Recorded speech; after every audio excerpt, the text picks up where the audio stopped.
First and foremost, how's the ankle right now? When do you expect to be back? Oh, I feel really great. I feel really, really good. Expected to, be on the start. What stands out to you about this group compared to previous teams you've been with this franchise already?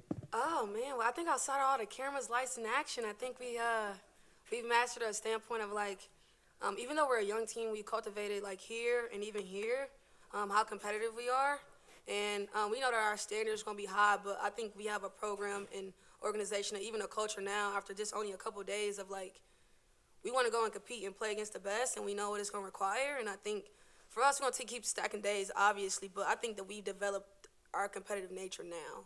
And I think that's set in stone, and I feel good about it. Kelsey, could you pull that mic down a little bit too? Thank you. Sorry. There you go. I'm coaching. I'm a good coach. When you think about where this team has come from last year, so many close calls, could have been in the playoffs, and taking that next step now and knowing that the foundation is in place, now it's just about going out there and doing it.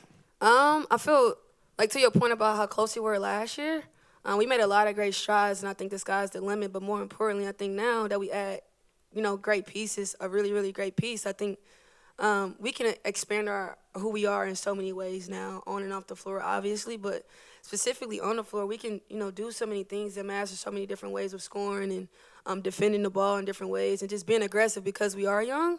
But more importantly, we all develop a really great IQ together so far. So I think Dana and Lou got hands up back there, third row. Lou, go ahead. Just how has the vibe changed? Completely. Overall, because it changed in practice, it changed walking around town. Yeah. Just all of those things. Honestly, when I first got here, because I was one of the last ones to get here, unfortunately, but I saw the security and I was like, Ryan, man, what's up with all the security?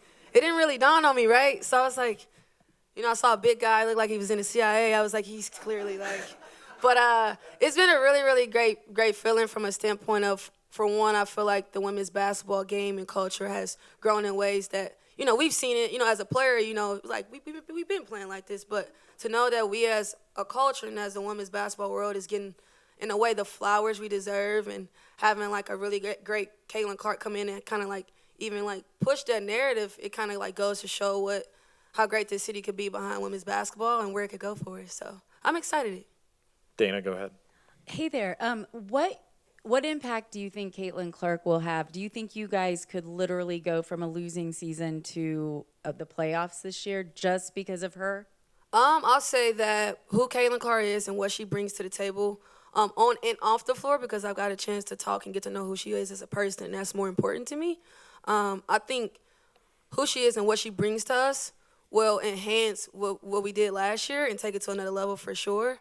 When you got a person that can shoot the ball like that from different areas of the floor, the game goes from this to this, So we're going to take that and utilize it for what it needs to be. And hopefully Caitlyn can be comfortable enough with us to, still be who she is and be that great player that she is for sure.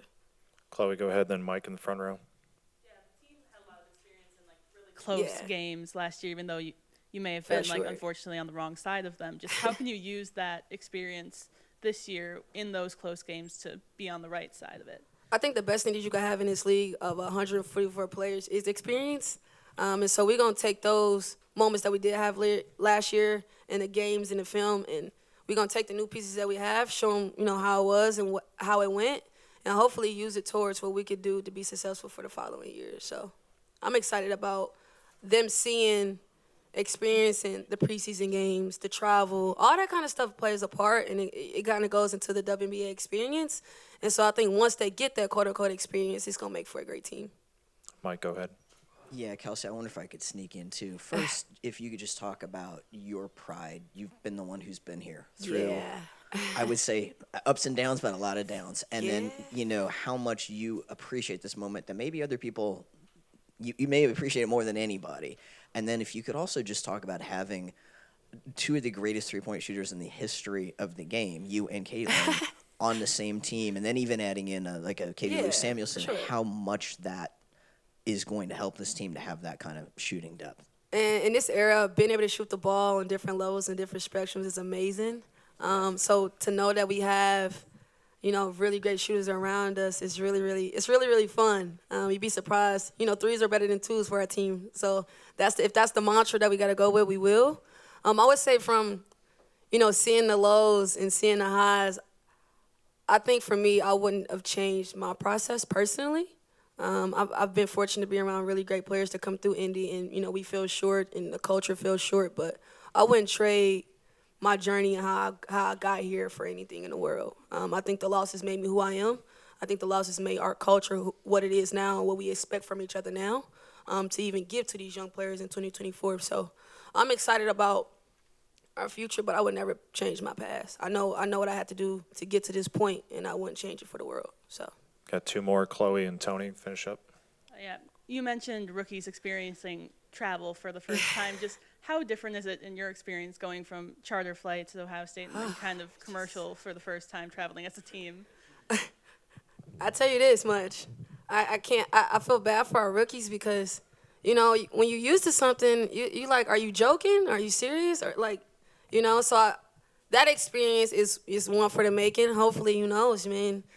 They might bring a PJ in here, so we might can go from I might be on a private jet this year. So, but no, on a more serious note, it's important to have that experience as a WNBA player, because not a lot of people can recognize and understand what we go through from a day-to-day basis, especially when you travel day in and day out to go play other great teams and what you have to do to get there.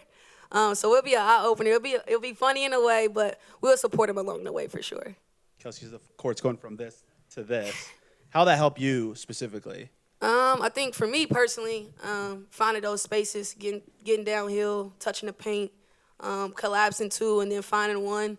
And if I find one and it's Katie Lou or Caitlyn Clark or any of the great shooters, Celeste Taylor, if we got any of those guys, that now it's like I said, that spacing kind of opens up, and if I can attack and get to where I need to go and then pitch and find the one more to score or find the greatest shot, I think that's just really great basketball. So I look forward to that, actually. So.